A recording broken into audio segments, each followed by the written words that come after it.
Hello, shout out. Ayan mga kababayan, at dito na naman tayo muli update sa may Esplanade mga bayan. At alamin natin dito ang mga ganap o kaganapan dito sa may Esplanade. At sa ngayon ay nakita naman ninyo, may mga namamasyal na.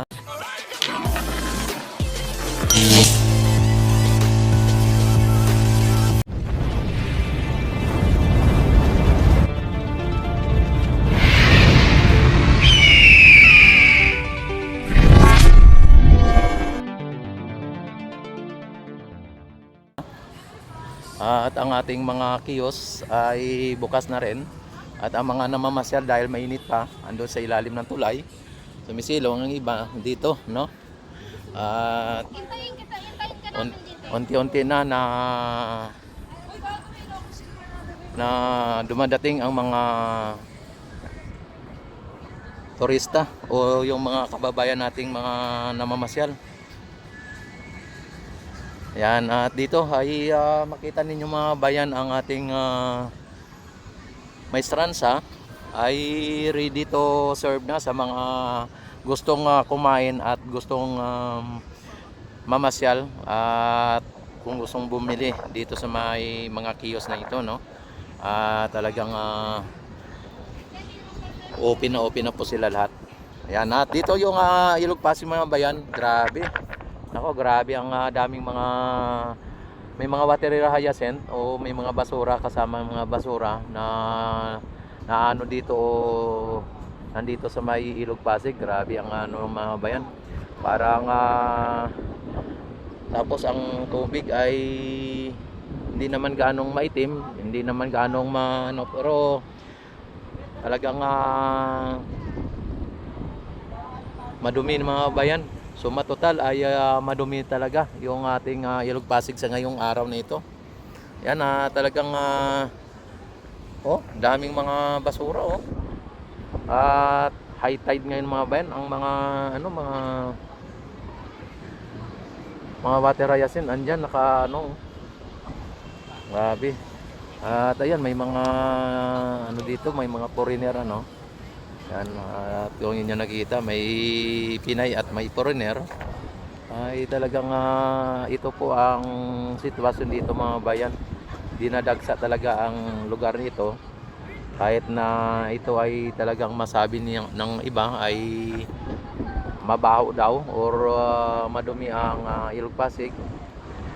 Hindi po hadlang po sa mga turista o mga namamasyal yung kung ano ang mayroon sa Ilog Pasig, kung ano ang disadvantage o ano po yung mga negative, no? Ang tinitingnan po nila ay yung maganda o yung positive ang kanilang tinitingnan, no? Kaya ganito po ang sitwasyon lagi. Yan. Pero dito sa may Esplanade mismo mga kababayan ay napakalinis po dito. Wala po tayo nakikita mga basura. Talagang ayan, makita niyo mga bayan, napaka napakalinis dito. Ayan.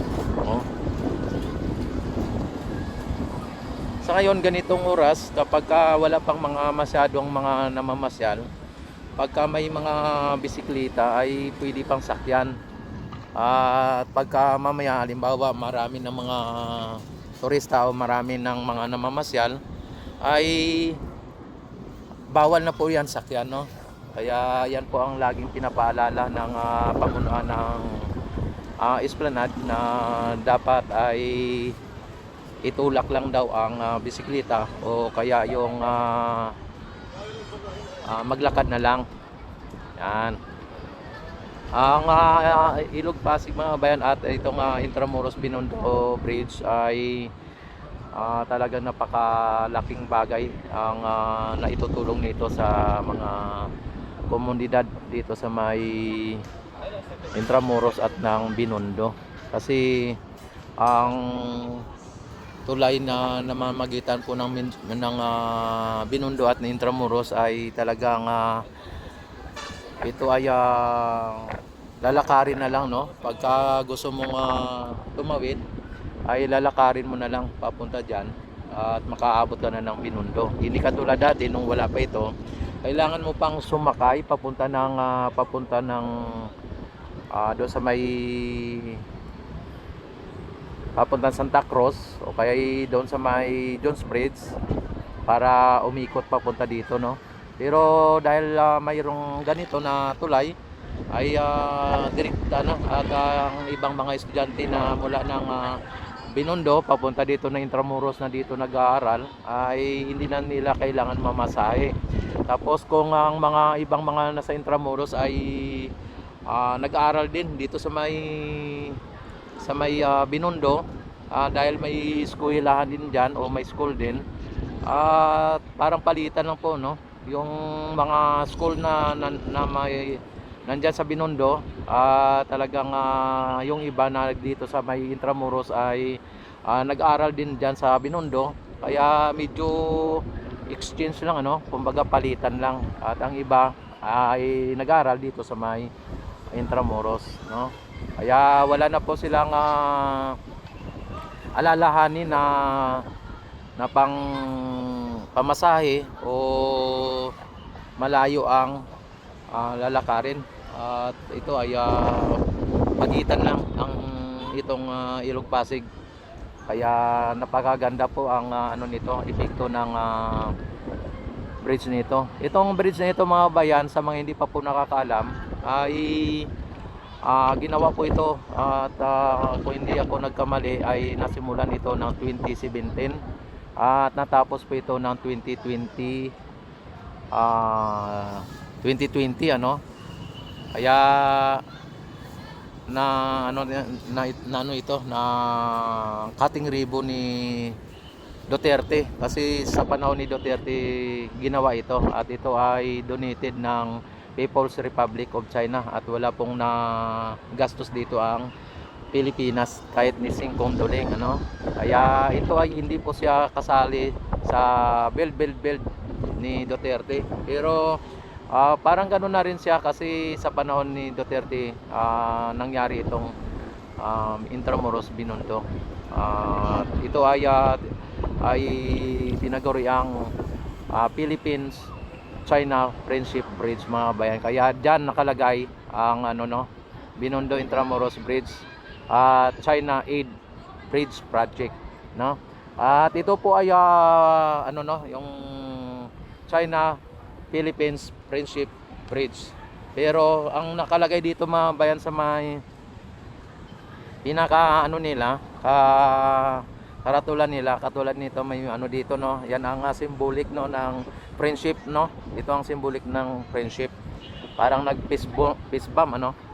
Tapos ngayon ang nakalagay dito, mga bayan, sa kanilang linagay ay may Chinese version, may English version, ano. Tapos nakalagay dito China Philippines Friendship Park, no. Ang nakalagay park. At ang mga bayan, hindi po ito, para sa akin, hindi po ito park, kundi bridge, ano. Dapat China Philippines Friendship Bridge. Ayan, no. Nagsimula po nung COVID-19, ano, nung 29 po ng 2020. Ayan.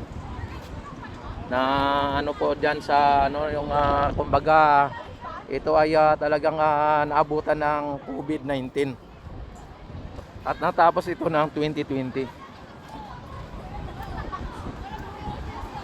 Ayan, dito ay tayo doon sa may update tayo doon sa may P1C. Talagang ang tanong ko sa inyo, mga bayan, at kinokorek lang po natin ang nila, no, yung pinan nila ka placard doon na dapat hindi China Philippines Friendship Park. Kasi ganito po ang park, no? Katulad nitong ng Plaza Mexico. Ay ito po yung park. Ay, shout out. Oh, nagtatago eh. Ayan, oh. Ayan. Ayan, at Ito ang park mga kababayan. At kung yung linagay nila doon ay China Philippines Friendship Park. Parang sinasabi nila na wala silang kaugnayan yung sa tulay, kundi ang kaugnayan itong parke na ito o yung esplanade o yung pasyalan nito, no? At hindi po ito ginawa ng China itong parke, kasi ito ay ginawa po ito ng private company, itong esplanade, at sa pamamagitan po ni F. Elisa. Ganda ni ma'am, oh. Yan, maraming magaganda dito na mga namamasyal, mga kaibigan, ano.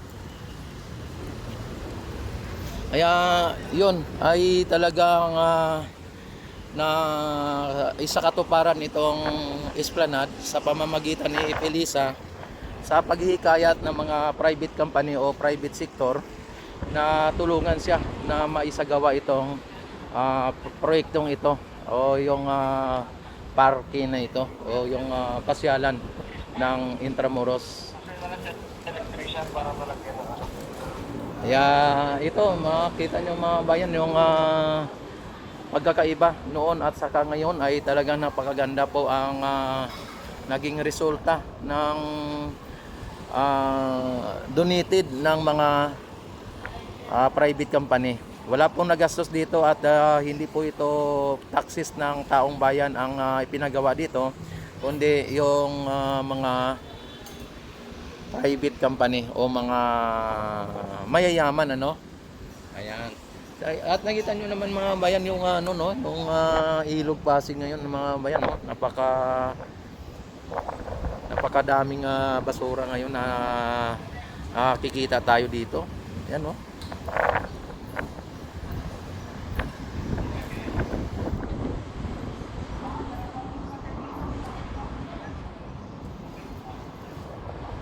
Yan, at dito diretso tayo dito para ma-update natin ang dito na area o papunta doon sa may Phase 4, ano.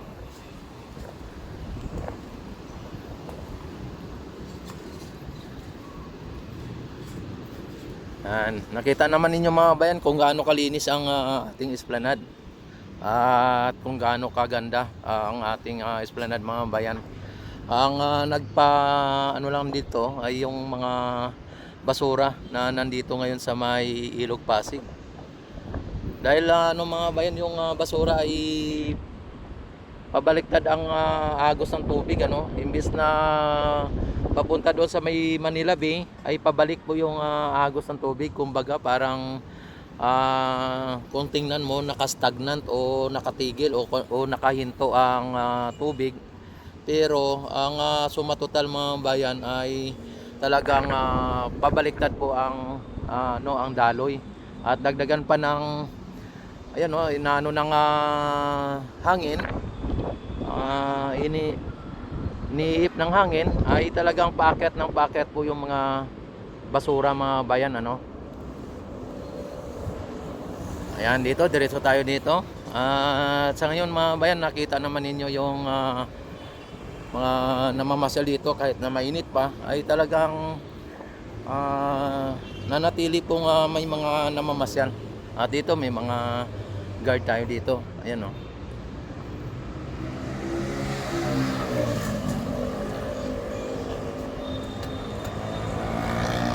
Grabe, oh.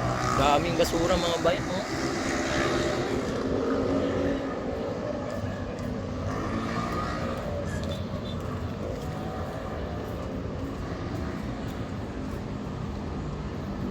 Matindi po ang ngayon ang nangyari ngayon dito, oh. Yan, at hindi na po natin nakita yung mga trash boat na naglilinis dito. Ano na po ba ang nangyari dito?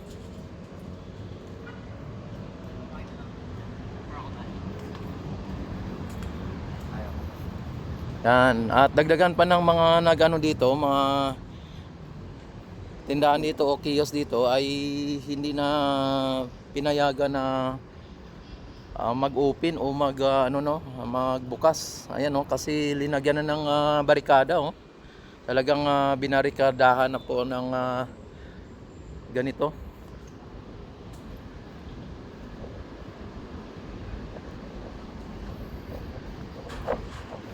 Ayan, don't forget like and subscribe my YouTube channel at i-click ang notification bell. I-select ang all para ma-notify agad kayo tuwing ako'y mag-live, mag-upload ng mga videos. At sa lahat ng mga nag-subscribe, maraming salamat at nag-like, comment, and share mga bayan. Ang CR dito ay bukas din. Yan dito na area, nakita naman ninyo medyo nagkonti yung mga basura, pero nandun ay galing ng Manila Biata yung ano, yung nandyan eh. At hello, shout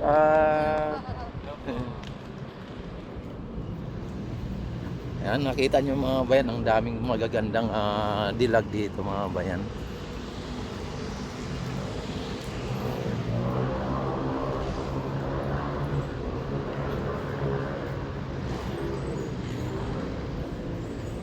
Talagang mapapasana all ka na lang dito. Dito ay nakita naman yung mga bayan no, yung ano dito, yung nandito. Yan no.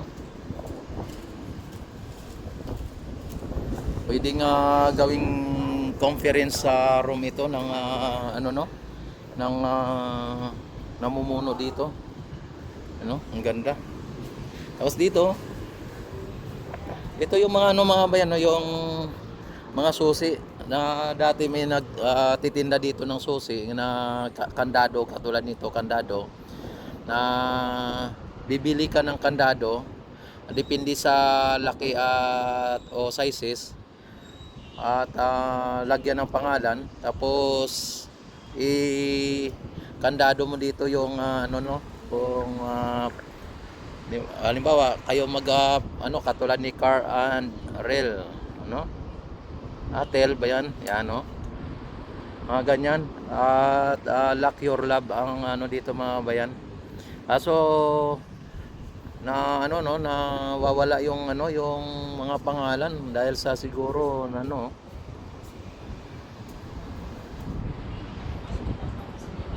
no, inano na John 13, 2026 oh, 26 Altia. Ano? Yan. Grabe, ang daming naglagay ng mga ano, ng mga kandado o nag-lock your love diyan. Dito ang pinaka entrance ng P1C mga bayan. At makita ninyo dito ay dito po sila ano no, pumapasok ano. At mayroon ditong ditong guard o namamahala dito.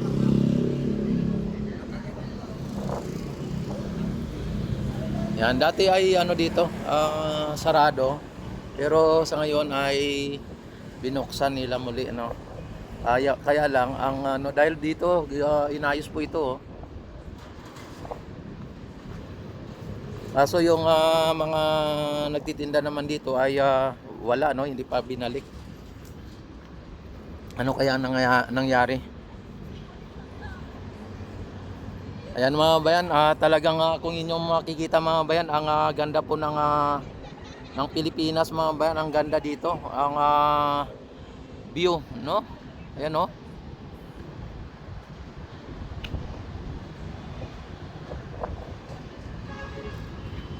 Ayan, at update pa tayo dito sa may kabila.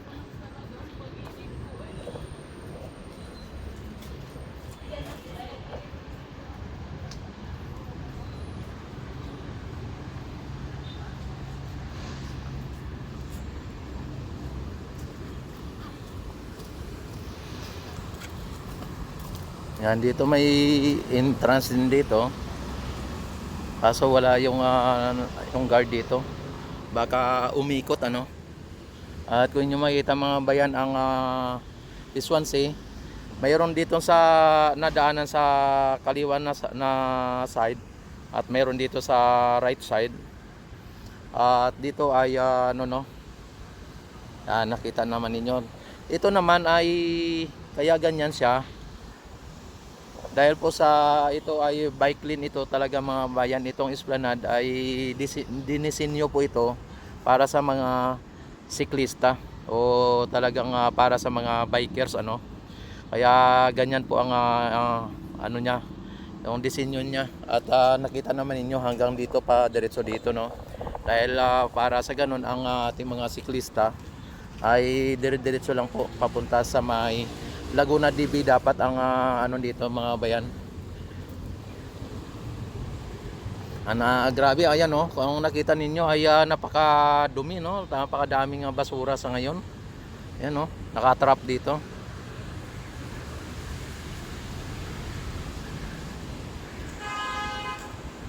Grabe, ang daming ano.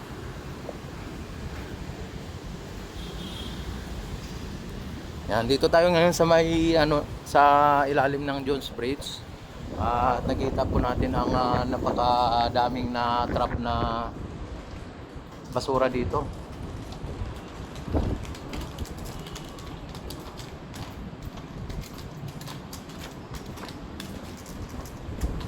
Yan, at ito ang isa naman sa ano no, sa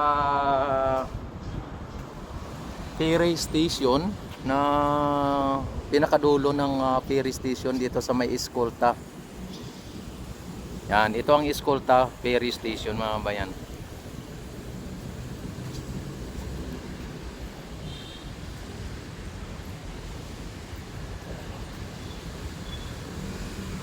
Yan, ito ang Phase 1 B, ano?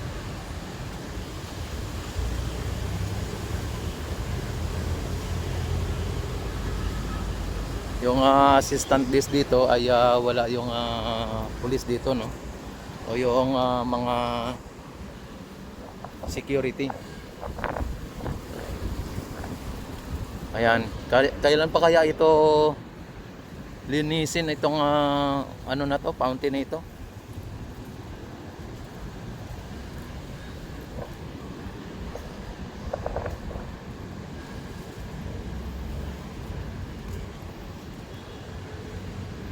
No? Daming mga ano. Dapat nilinis po ito eh.